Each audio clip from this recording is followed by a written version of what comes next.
canım, cicim, söhbətləşdik, çox xoş vaxt keçirdik və s. və s. Amma söhbətlər, ünsiyyət bitəndən sonra əhval dəyişir.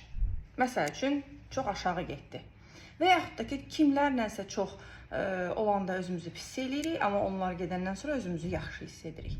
Və bu, insanlardan fərqli olmayaraq, ümumiyyətlə, tək olduğumuzda nə hiss ediriksə ona diqqət eləməliyik.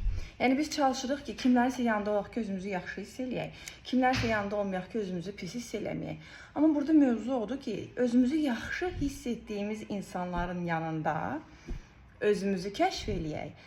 Nələr mənə kömək eləyir həmən əhval-ruhiyyədə olmağa və onlar olmadan da həmən hissi özümüzdə formalaşmağı öyrətməliyik ki, özümüzə nə heç kimdən ehtiyacımız olmasın və eyni zamanda onlarla olanda bu 2 qat artırıla bilsin. Kimlərlə ki, yaxşı bir əhval-ruhiyyə yaratmaq istəyiriksə, orada da yaratmaq üçün əlimizdə bütün resurslar ola bilsin.